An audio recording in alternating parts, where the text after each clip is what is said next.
Thanks for being with me this morning again. Happy to do it. Just want to talk about start by talking about your overall teaching philosophy. My teaching philosophy is basically the idea that, number one, I think teaching is essentially relational. I think there's a lot of corny and sappy things we could say about that, but ultimately, most of the stuff that I say to my students is going to be forgotten. Information changes, and it changes really fast.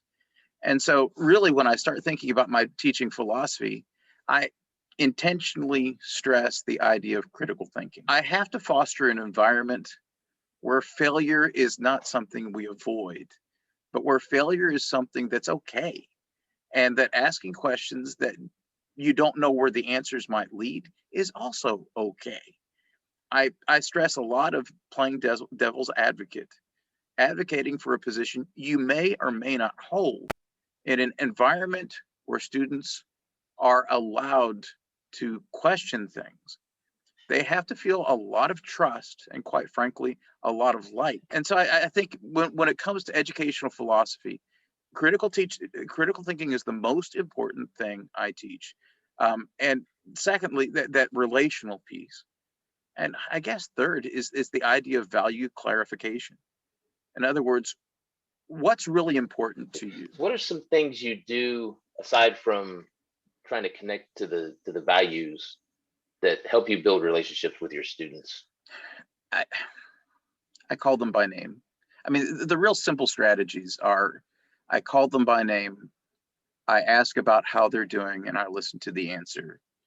I am somebody who will joke around with them quite a bit. Uh, I will have a good time with them, and I will tell them personal stories. Sometimes when I look like an idiot, and sometimes when I look really smart. I think I've given this advice to new faculty members before. As quickly as you can fall in love with your students, fall in love with them.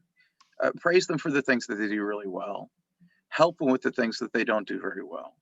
And don't gloss over those things that they don't do very well. So the next thing I want to talk about is how your assignments lend themselves to enhancing that culture and community that you try to build in your classroom. Most of the assignments that I have, especially presentations, are not formal presentations. They're what I call conversations.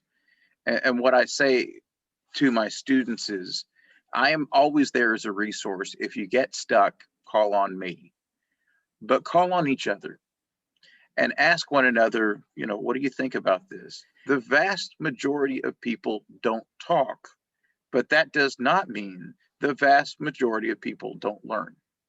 There's a very different set of skills. One of the things I will rarely ever let my students pair themselves off or put themselves in their own groups. Why? Because I need to make sure that they like each other. And I need to make sure that they're in groups that they would not self-select, because they will often go to places that are comfortable. And one of the things that I tell my students is, with somebody that you know well, there's already a shorthand.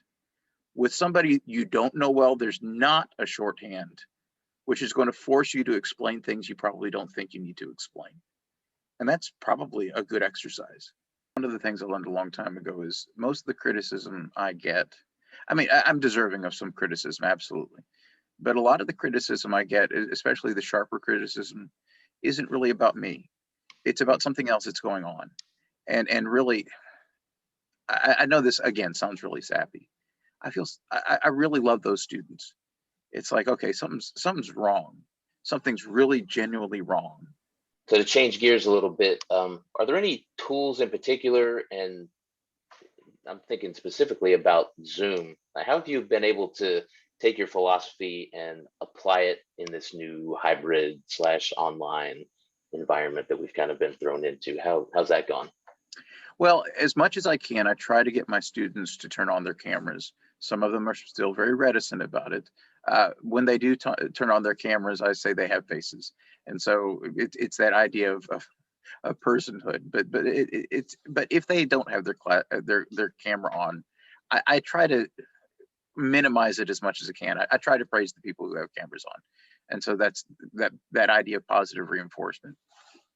The other thing about Zoom is I love to use breakout sessions. But when I use, excuse me, when I use breakout sessions, I know that I have to basically pop into each one of the rooms and make sure that they're doing something. Another thing that I've just started using this semester is in Zoom.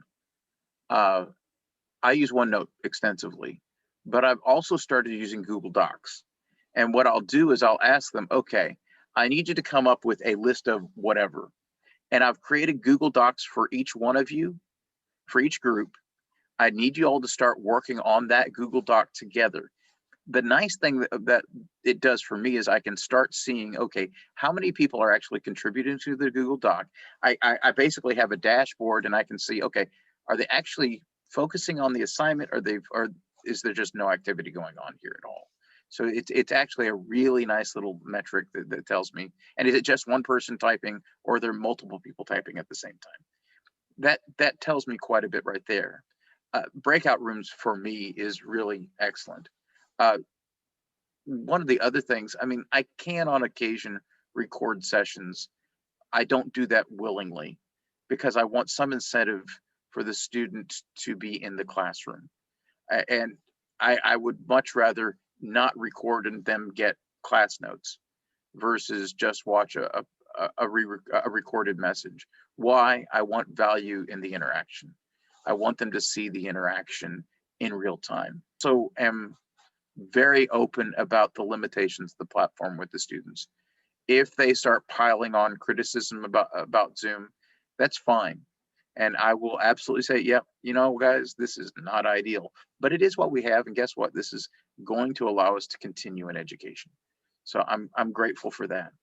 I guess part of the philosophy again is gratitude, being grateful for where you can be grateful.